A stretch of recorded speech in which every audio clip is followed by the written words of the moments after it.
Good evening, everybody. On behalf of Washington University, St. Louis Fashion Fund, our signature event sponsor, Caleres, and their CEO, Diane Sullivan, it is my honor to welcome the legendary fashion designer, entrepreneur, and philanthropist, Diane von Fürstenberg, to our campus, along with some other very special guests, including fashion industry journalist, media personality, New York Times bestselling author, and native St. Louisan, Derek Blasberg, and the CEO of St. Louis, Mayor Tishaura Jones, and of course, welcome to all of you. We are so excited to have the opportunity to highlight fashion tonight. Our fashion design program, part of the Sam Fox School of Design and Visual Arts, is one of the oldest and most storied in the nation. I bet you didn't know that in the early 20th century, WashU students helped invent the category of juniors' fashions. And just this year, we celebrated our 93rd annual fashion design show, which featured innovative, sustainable practices, design for the disabled, and of course, creative expression. In preparation for tonight, I learned a lot about all things Diane von Fürstenberg with a heavy assist from St. Louis Fashion Fund Board Chair Susan Sherman, who will join us on stage later on this evening. I enjoyed learning about DVF's many accomplishments, including building and selling not one, but 2 companies by the age of 36. What a terrific inspiration for our students here at Washington University. Tonight's program is presented by the St. Louis Fashion Fund as part of its Speaking of Fashion series, a free speaker series featuring some of the biggest movers and shakers on the global fashion stage.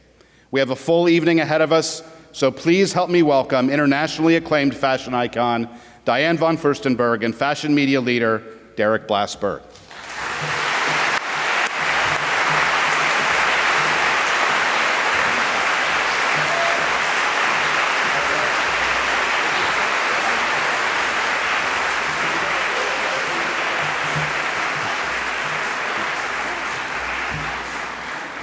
Now I would like to ask St. Louis Mayor Tishaura Jones to join us on stage to share a special message for Ms. von Fürstenberg.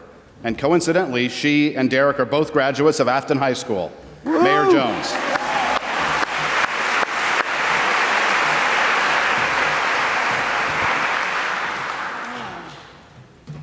I've never seen a dog. Good evening. I want to first thank Washington University, Caleres, and the St. Louis Fashion Fund for putting on this event. It is wonderful. You all look so beautiful. And it's an honor to host fashion icon Diane von Fürstenberg in St. Louis today.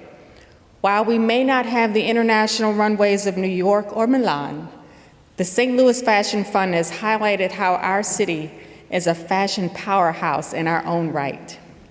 Before it was a nightlife and entertainment district, Washington Avenue downtown had more shoe manufacturers than any other street on the planet. It was the birthplace of the junior dress category as well.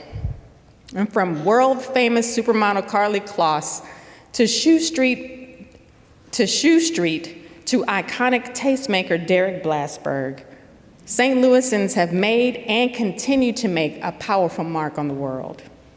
Diane is a trailblazer, empowering decades of women, whether directly in the fashion industry or wherever we put on one of her designs, which is one I'm wearing as well.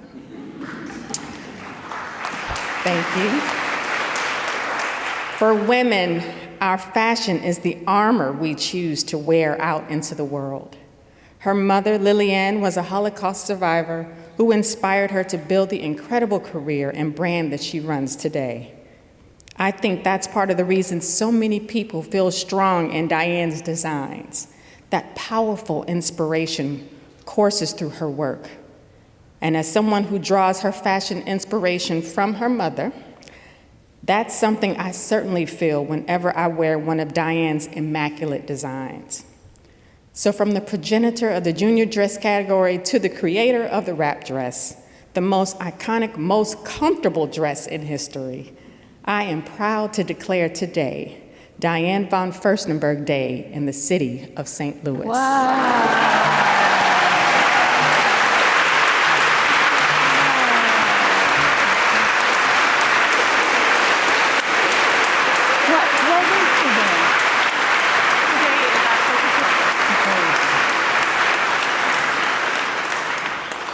Thank you.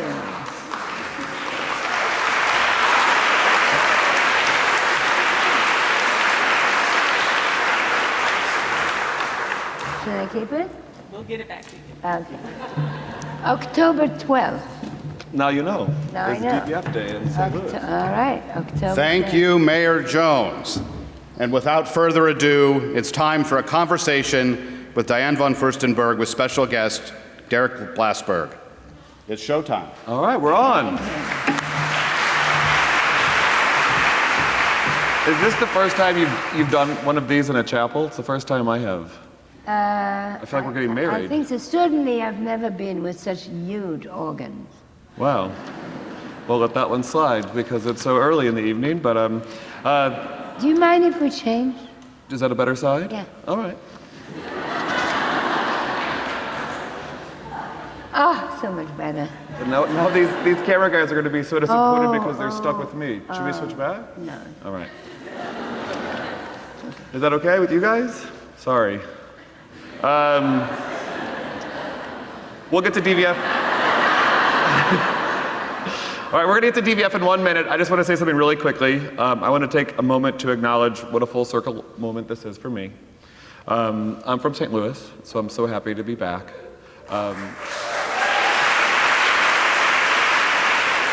I'm so excited that the mayor of St. Louis is from on the same high school, Afton High School. They said we weren't going to make it. Look at us now. All you people who went to private high schools, now you know. And if nothing else, and last but not least, I'm super enthusiastic to be at WashU specifically because my father, who's here, graduated in 1962 and he played for the baseball team. My mother worked the WashU Medical School for 46 years. And my brother graduated with an MBA in 2011, so I'm literally the only person who had nothing to do with this school, but you still had me. So I'm very pleased to have you. And now on to DVF. And it took me to bring you here. Yeah, I'll go anywhere for you, even St. Louis. Have you been here before? In St. Louis? Yeah. Yes. When was the first time you Is came? the microphone okay? Yeah. The first time I came to St. Louis, I don't know exactly, but it was the early 70s, and I was on my very early trip.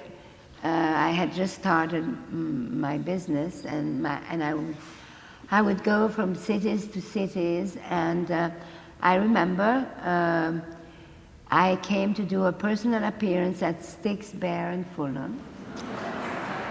And Coco Bear, the owner of the store, came to pick me up with his car, and I remember very well. And I remember we had dinner by the botanical garden, and and I do have to say that the arch is my favorite American monument.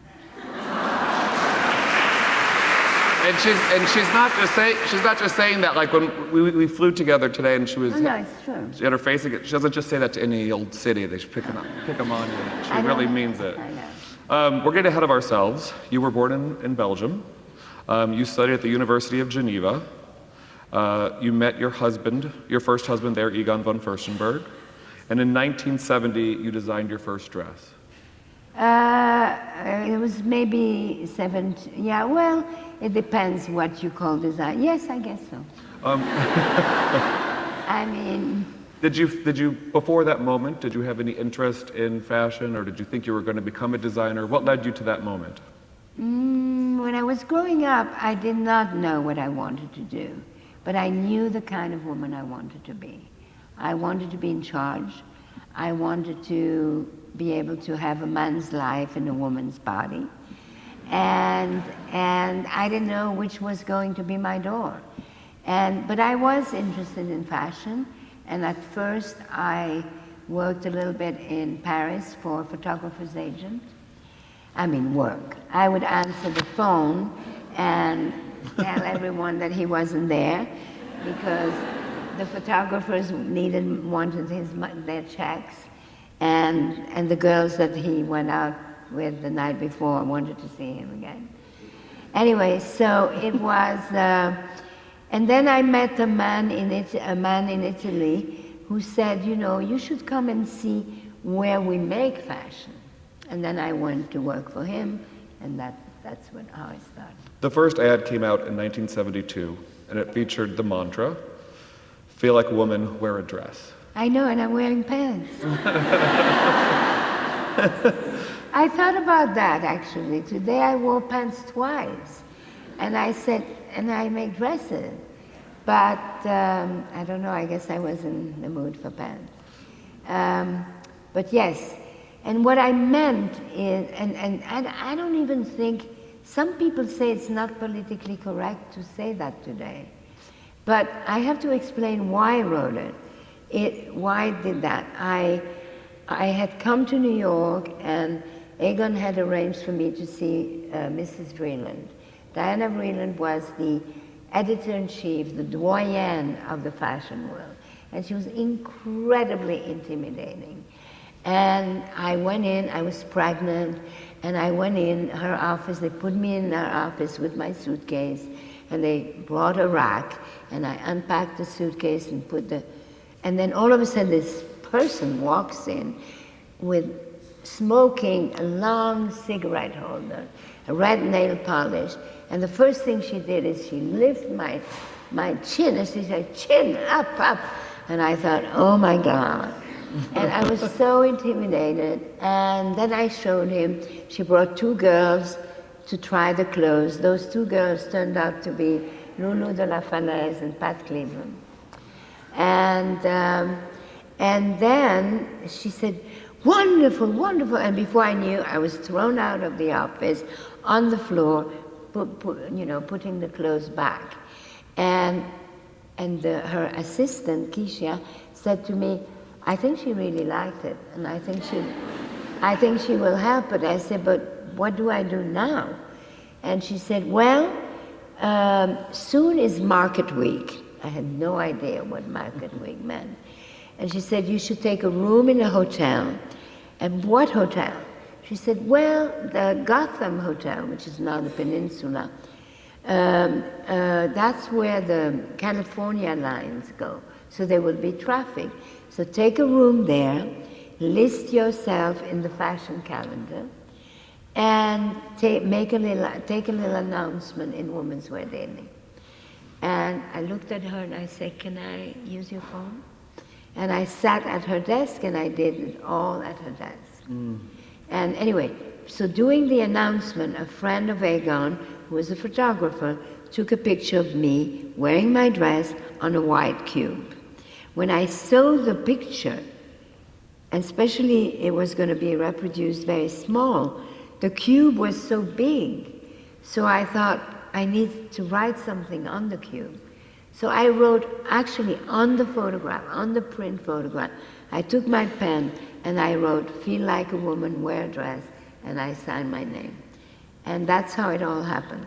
And then in 1974, the wrap dress is born. 1975, Diane becomes a brand. DVF is known as a brand. And then in 1976, you were on the cover of Newsweek, which called you the most remarkable woman since Coco Chanel. That's a pretty incredible trajectory. What was those 4 years like? It went so fast. I mean, so fast. And I had 2 children in the same time. I don't know how I did it. And I came to St. Louis. And I had dinner with Coco, what's his name? Coco Bear. There was also an incredible Wall Street Journal mention in 1976. And you once told me a good story about being on an airplane. Oh, yes. Tell these guys that. Oh, that's a good story. So as you know, that day the day I was on the cover of Wall Street Journal, I was taking an early plane to Pittsburgh. The reason why I would take these early planes is because so I could have dinner with my children the night before. And I am in the plane, the only woman, and I bought a whole bunch of newspaper and magazine, and they're sitting next to me. And I'm there, wearing a dress with my little legs, and I'm young and kind of cute. And And the guy next to me really wants to engage the conversation. He doesn't know what to say. And then he looks at the Wall Street Journal and said, "Why does a girl like you read the Wall Street Journal?" So I looked at him and I thought, jerk. And I didn't say, here, I am on the cover. Because at the time, there were no pictures on the cover, on the front page of the Wall Street Journal. Only characters and just little drawings. And there was a little drawing of me. But I didn't say anything to him. And I have to tell you that the fact that I didn't say anything was the biggest satisfaction. And of course, after that, I tell that story. I've been telling that story to everyone. In 1978, you entered the beauty business with a line of cosmetics and a best-selling fragrance called Tatiana, named after your daughter, who I know. At that moment in fashion, it felt like the dawning of licensees and brand expansion. Are you aware that you were building DVF into a multi-dimensional brand at the time, or are you? I mean, thank God when you're living something you're not really aware of it. It just all went so fast, and it was so fun. And it was fun, but it was stressful, and I had 2 children, and then the marriage didn't work. And I mean, there was a lot of things. And then, I had a salesman who all he wanted to do was sell the wrap dress. Blue and white, red and white, green and white. And my manufacturer, the same. And I would go and visit, like imagine I would come to St. Louis, and I would see how many wrap dresses they had at Sticks, Bear and Fuller. And across the street at Famous Bar, the same. And I knew I had to diversify, but they didn't let me to. And one day, at that time, there were lots of newspaper ads in the newspaper. And one day, I had saturated the market. And so I forgot what they wrote about me, but I mean, it was really, really difficult. And it was so difficult because on one side, I had to have security in the warehouse because people would come and steal. And on the other side, people were saying, oh, maybe, it's saturated. So I had to deal with that. But it's, that's life. I mean, you go up, you go down, you go up, you go down, and you do the best you can. But the most important thing, whether it is for your own life or whether it is for business, is to be true to yourself. And that's my big advice. Now that I'm an old lady, and I have lots of advice. Well, this is a great segue because I know in 1985 you took a step back from the fashion business.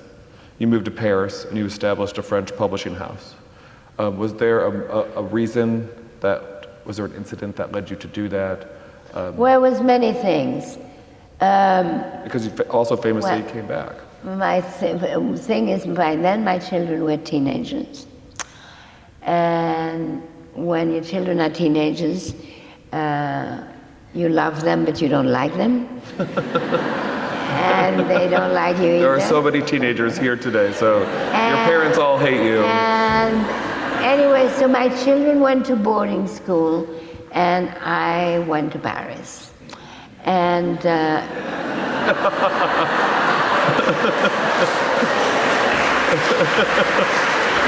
you could take it in so many ways. Having said that, I mean, I think I'm a good mother, right, Connor? You're an incredible mother. Connor. My grandson's best friend is here. Anyway, what did you ask? Why you left New York, and you gave a very concise answer. Yes, and there was a little heart reason too.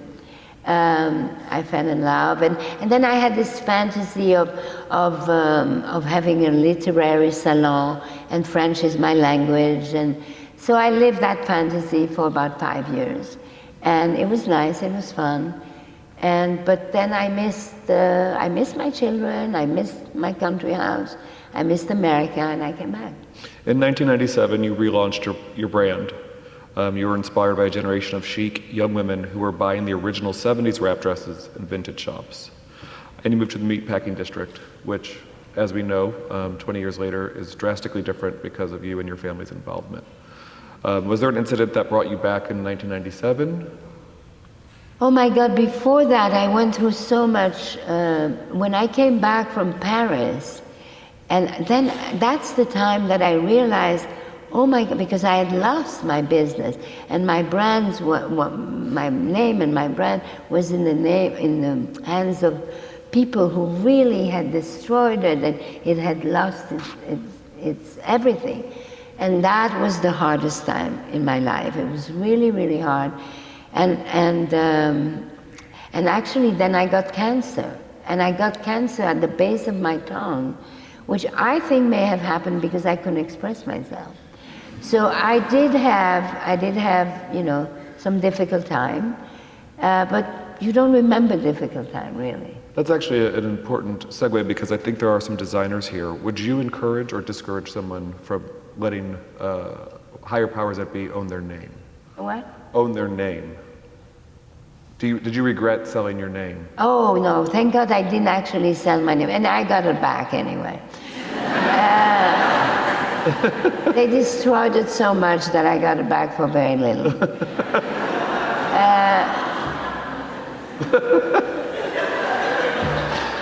So that's the lesson. That's great. You moved to the Meatpacking district. What was it about the Meatpacking district that caught your eye? Certainly not the smell. Explain why. And the Meatpacking district was literally a meatpacking district. So a lot of butchers and a lot of bad smell. And until the 90s, really, until you were the first person to come down there. And I don't know, because instead of paying big rents, I thought, oh no. The story was that by then, okay, so my first big business hurdle was because of inventory, right? So I had too much inventory and this and that. So I had decided I don't want to hold inventory. And so by then, all the department stores go back to Sticks and Famous Bar and all those department stores. They all sold to Macy's. And so there was one, I mean, when I started, there were 1,500 department stores. And by the time, at that time, there were maybe 4, you know? And so I went to see the chairman of Macy's. Actually, it wasn't even Macy's, there was something Federated. And I said, listen, I would like to be your in-house designer.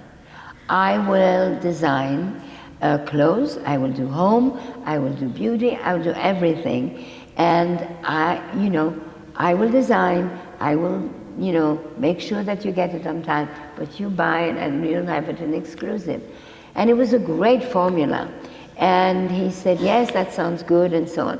So then I decided that I was going to buy a carriage house downtown in the meat pack district.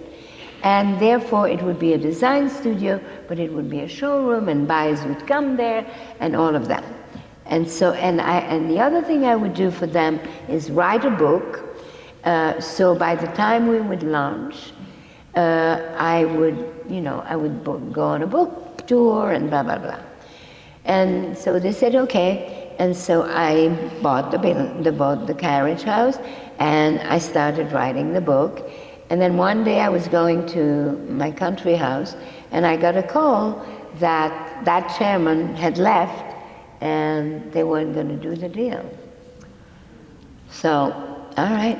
So then I said, okay, then I'll do it by myself again. And I did. And it was a big success again. In 2003, DVF and your husband, Barry Diller, launched the Diane von Fürstenberg, the Diller von Fürstenberg Fund, Foundation, Family Foundation. Which supported the High Line, an abandoned railroad along the west side. It opened to the public in 2009. What was it about New York, your adopted city, that made you want to preserve all of No, these when you move institutions? in a neighborhood, I had moved in a new neighborhood, right? So when you move in a neighborhood, you meet your neighbors. And there was a diner called Florent. And at Florent, I met these two young guys who had a crazy dream to take the elevated railroad that was closed and destroyed and turn it into a park. And they asked me, because I had this nice carriage house, would you do a fundraising for us?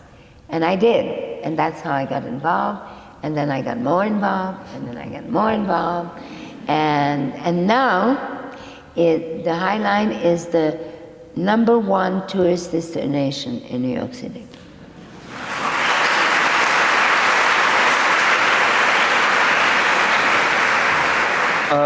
Speaking of giving back, in 2006, by now DVF has stores in Antwerp, Tokyo, Jakarta, Saint-Tropez. You relocated headquarters to a new eco-friendly building on 14th Street, 2006, long before sustainability became such a buzzword in fashion. That's true. And you were voted the president of the Council of Fashion Designers of America. What did you like most about becoming a mentor to other designers, starting a journey similar to yours? Oh, first of all, it took me 25 years before I even called myself a designer. And then the first thing that happened is they gave me a lifetime award, and then they asked me to be president. And one of the reasons I think they wanted me to be president is they wanted the CFDA to become more international. And I speak French and I speak Italian, blah, blah, blah, I'm European. And so when I joined it, my goal was to turn it into a family. And I did. I said I would stay 2 years, I stayed 13 years. And really, as someone who lives in New York and works in the fashion industry, you do drastically improved and well, it was a good time. So the first thing we did is we tried to pass a law to defend design, right, for design to be protected. And so we went to DC, and we had a lobbyist, and we went to DC, and we met every senator and everything. It was quite an experience, and of course we failed. But what I managed to do is, by making so much noise about it, I made it trendy for the mass merchant to hire real designer instead of copying. So I think that was a good achievement. In 2008, you were named to the board of Vital Voices, a women's leadership organization that trains and empowers female leaders around the world. I just want to have a minute to talk about your mother, who I think was such an incredible woman. How had she played a role in your life? Well, she gave me life. Well, tell the story That was about a big role. It's hard to duplicate that, yes. No. But I didn't realize until much later how much I am a fruit of my mother. My mother, 18 months before I was born, my mother was a skeleton in a field of ashes. She had spent 14 months in Nazi labor camps, and 3 of them. And so she wasn't supposed to survive, but she did. And somehow she went back to Belgium. Her parents couldn't believe that she made it. She made back. And her mother fed her like a little bird every 10 minutes, giving her a little bit of food. And she gained her weight back, which is not very much, but anyway. And then 6 months later, her fiancé came back. He had been in Switzerland, and they got married.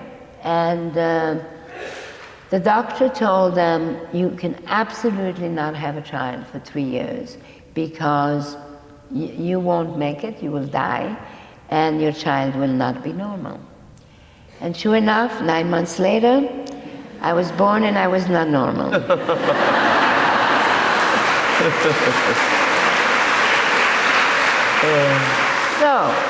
So I don't know that that's politically correct either. I don't think it is, but you know what? We're going to roll with it. Anyway, but what I realized, and I realized this very recently, about 2 years ago, I think, I thought there was something wrong with my stomach, so I had to have a scan. MRI. So you sit there, you lie down there for like 10, 15 minutes, and I was thinking to myself, okay, how do I occupy my mind? And I thought, okay, let's imagine that they do a scan of my soul. An x-ray of my soul, what would come out? And so I started to think about it. Of course, I didn't come up with an answer that day or even later. And a few months later, it was the end of the winter and the beginning of the spring, and I was walking in the woods in my house in Connecticut, and they were nothing but dry leaves. And then there was one little green stick, just one little green stick, very, very proud, but almost not noticeable, with a little curly head. And I thought to myself, that's who I am. I was a little stick who defied the ashes and who was life with a little curly head. But that little curly head opened into a fern, right? This big fern with endless opportunities. And that's who I am.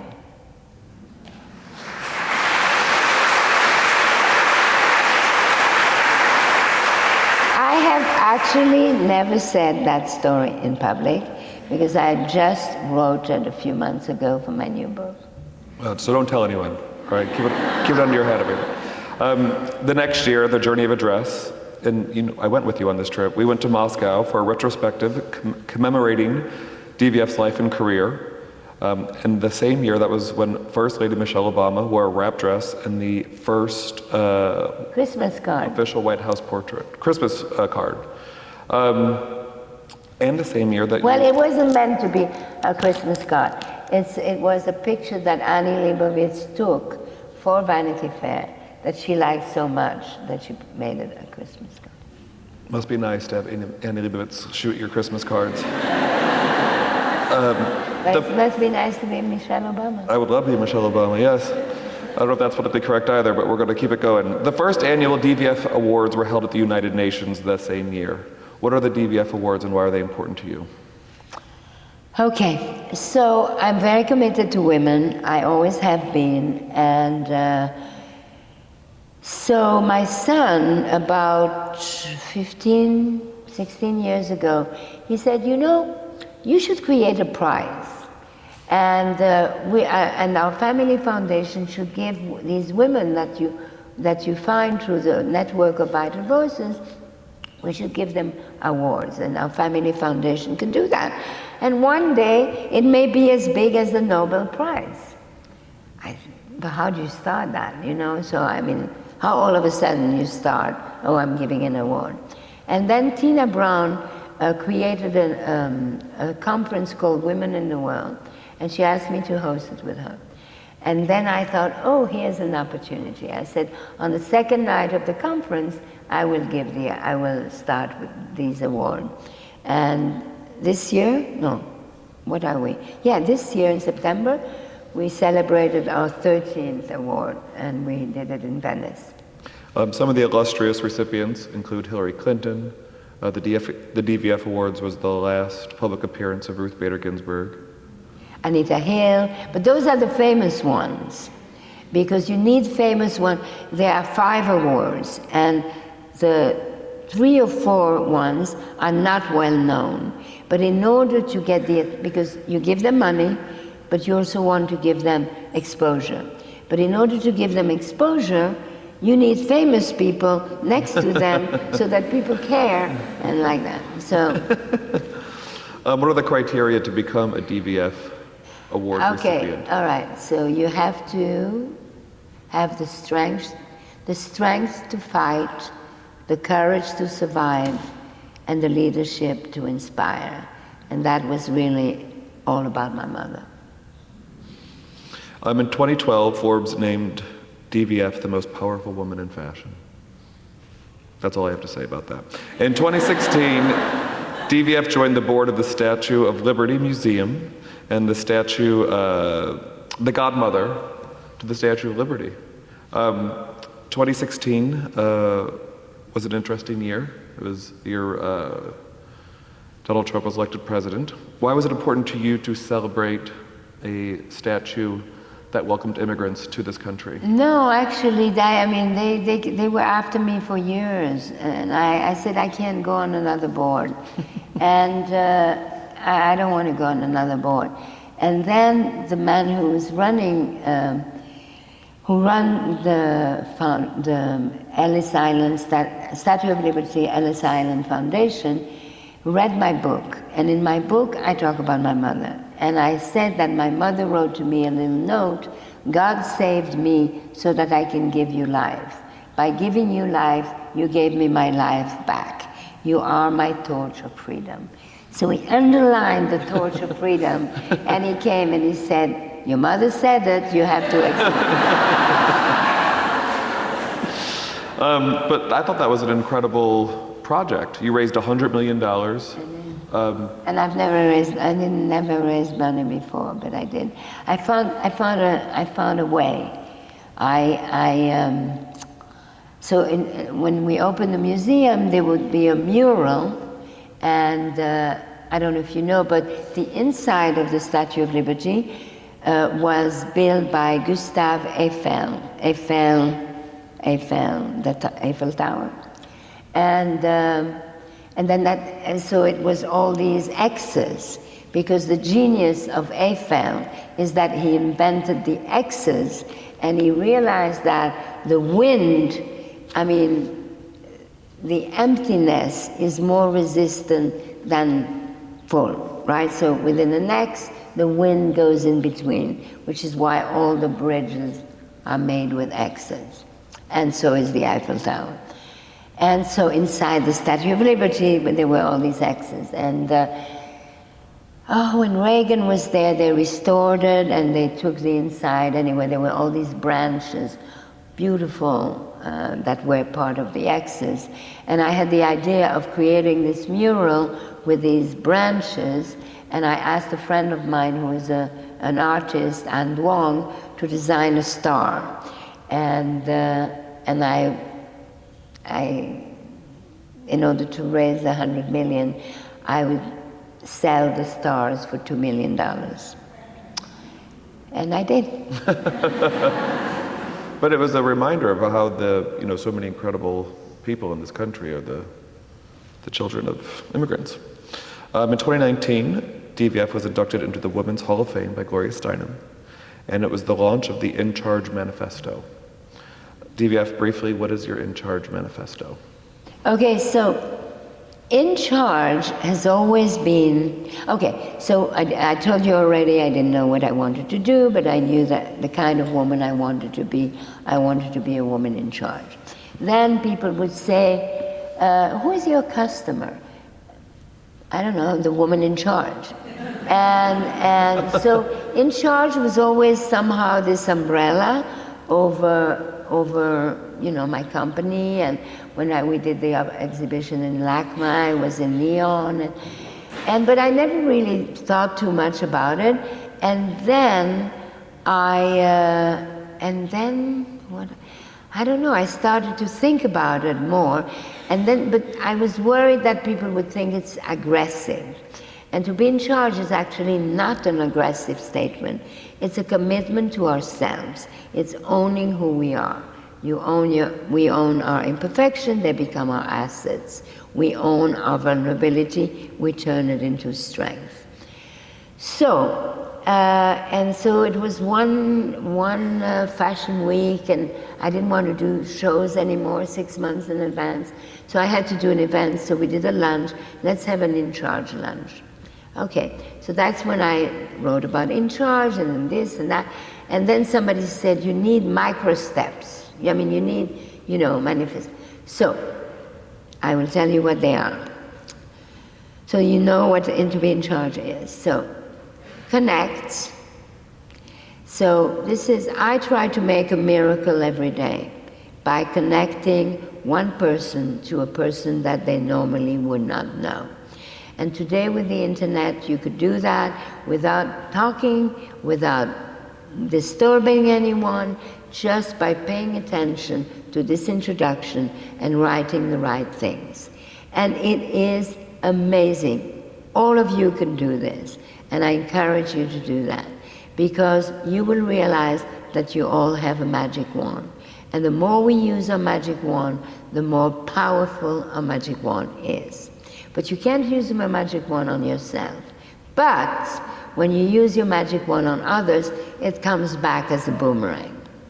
That's number one. Number two, expand. Expand, give quality time once a week to someone that you normally would not spend time with. And you think you do it for them, but if you pay attention, it will become very enriching to you. Number three, inspire. The most inspiring thing is storytelling. And what is inspiring in storytelling is not the success, but is the vulnerability, is to talk about your challenges, your difficulties, and all of that. That is what is inspiring to people. And the fourth one is advocate. Try to fight against violence, injustice, etc. Right, got it. Should I written that down? Is that somewhere I can? Okay, fine. In 2020, DVF receives the Legion d'Honneur in Paris. Légion d'honneur. Thank you. I grew up in St. Louis, Missouri, which really should be St.Louis. Okay. That's right. Absolutely. Légion d'honneur in St.Louis, right. And from Afton, anyone from Afton, we have a street called Gravois. We have a street called Gravois. It would be Gravois. No? Gravois. A street called Gravois. We also have a town called Versailles. It's not a joke. These are facts. What was it like in 2020 to receive the Legion d'Honneur? Also, can we talk about the day that you got that award and you almost... The next day COVID happened. It was February 23rd, I think. We were all in Paris to celebrate DVF, and the next day we all went home and locked up. It was a surreal moment. How did it feel as a French-speaking, Belgian-born European woman to receive that award? It's very nice. I mean, you know, it's very nice when you get the letter, and then once you get it, you got it. But but now I have a day in St. Louis. October 12th. You'll never forget it. And then in 2022, you came to St. Louis with your biggest fan, Derek Blasberg.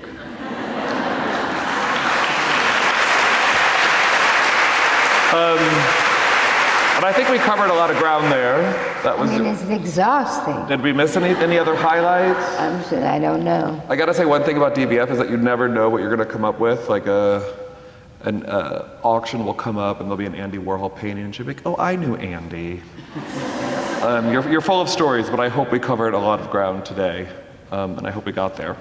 The Fashion Fund asked some people to submit some questions, and so we're going to go through those now. Am I on schedule, everybody? I'm good. I'm on it. Look at this. All right. Diane Krause of St. Louis City asked, what would you do differently if you were starting your business today? Oof. Nothing. I mean, you know, people always ask you that. I mean, you learn so much from your mistake, you know, and also, oh, this is a good one for everyone to remember. You know, when you live your absolutely worst humiliation in business, this is what I tell my friends when it happens. You know, we all go through bad, whatever. I said, remember, this very moment will be your best anecdote when you make your speech or when you write your book. That's when you tell people to write it down and put it in a box, right? I did. Yeah, I mean, yes. My friend who's the chairman of Neiman Marcus, and he was getting terrible press and getting terrible things. And I called him and I told him that, I said, listen, all of this will make your TED Talk so much more interesting. And then he heard me, because after that he said he had a box, an antique box that his grandmother left him, and all the Bart articles are in there. Really? Ask him. Stephanie Abijay from Dow, Illinois, and apologies, Stephanie, if I mispronounced your last name. Your wrap dress had a profound impact on fashion, style, and politics, empowering women through this elegant way of dressing. Is there a current style or trend that you see as having a similar impact on empowering people? No.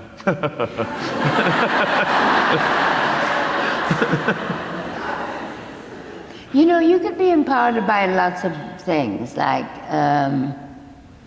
I mean, all of a sudden after COVID, you could wear clogs. And that actually can empower you too. A follow-up, DVF, do you wear Crocs? Yes. Really? Maybe there should be a collaboration if the Crocs people are listening. Oh, not Crocs, clogs. Oh, it's a very important distinction. A huge distinction. One's an adorable Amsterdam milkmaid wooden shoe accessory. The other is not. All right. Ivy Slen from Clayton, Missouri asks, what advice would you give young students interested in a career in the business side of the fashion industry? What advice? Good luck. You have a successful businessman husband. Like, you don't have any good tips for business folks? I don't know that I'm a good business person. I don't know. I'm certainly not a good executive.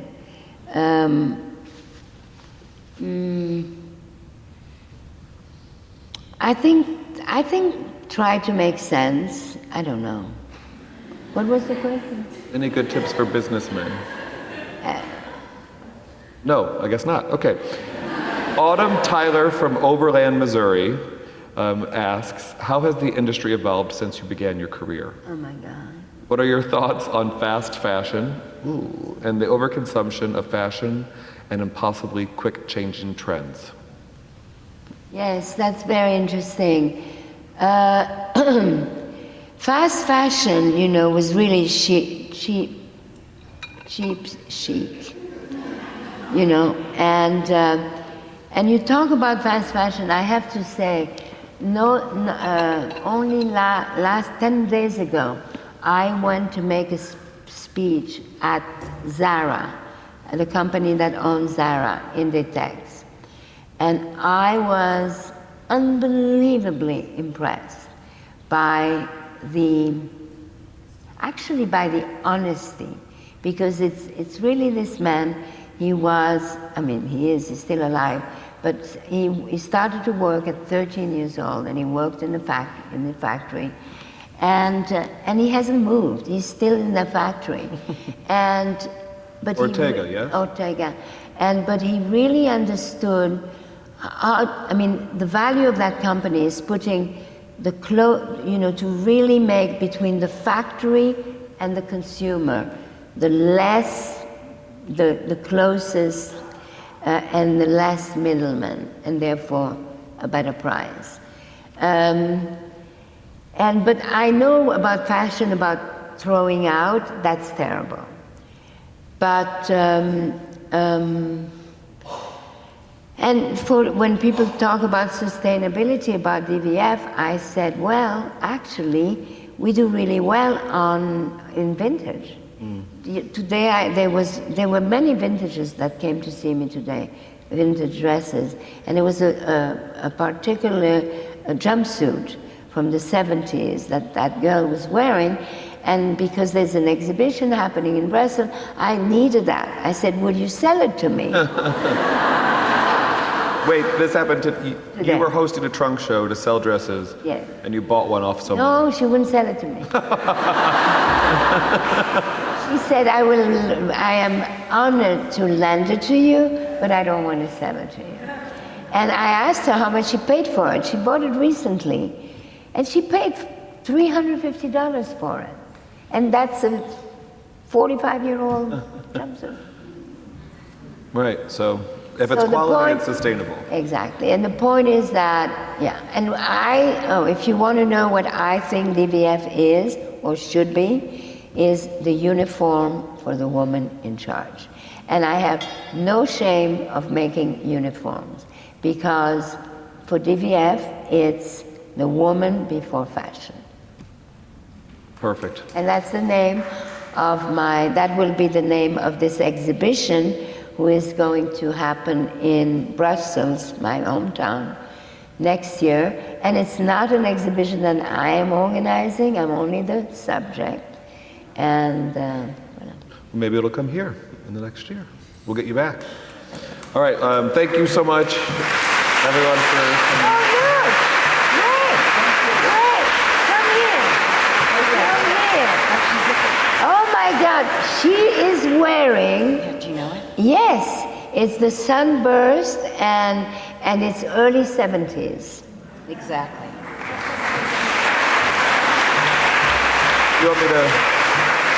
Do you want me to buy it off of her? Do you want me to take her outside? Never. Don't touch this, Derek. I would buy that one too. Let's make a deal. Okay, I'm in an exhibition. Thank you so much. It was such an enlightening, amazing conversation. I just can't thank you enough.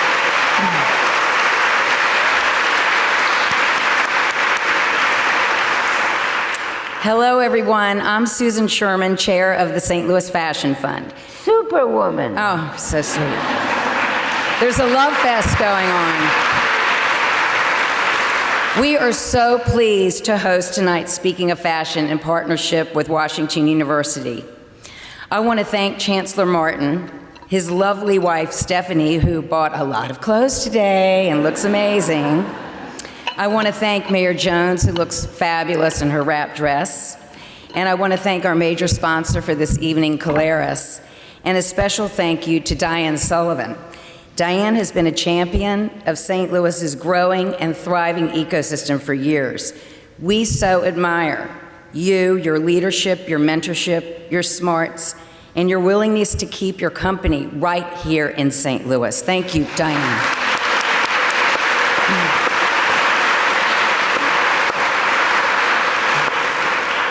Two fabulous Dianes. And now it's my great pleasure, on behalf of St. Louis Fashion Fund, the voice of 800 fashion-related businesses in St. Louis City and County, contributing $3.3 billion to the region, to present, Diane, I don't even know if you know this is happening, but it is, okay? We're gonna present you with our highest recognition, the St. Louis Fashion Fund Award.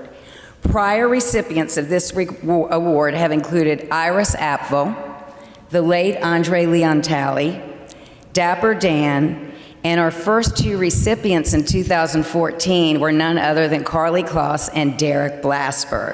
So Derek, join me in presenting Diane with the 2022 St. Louis Fashion Fund Award, a button poppy designed by the New York artist Donald Sultan. Oh, how beautiful.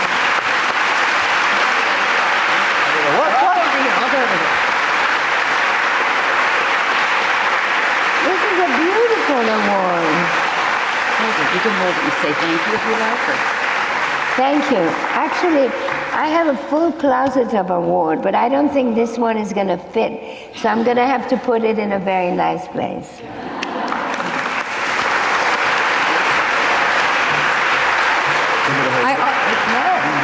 I also would be remiss if I did not say a special thank you to Derek Blasberg.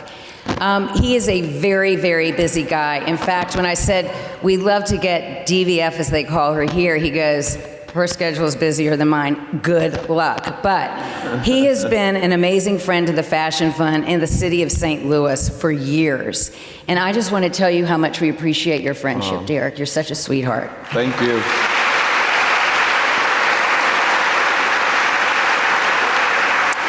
So thank you, everyone. I want you to have a lovely evening, and I am going to leave you with this. Fashion is as important to the fabric of St. Louis as baseball and beer. Good night.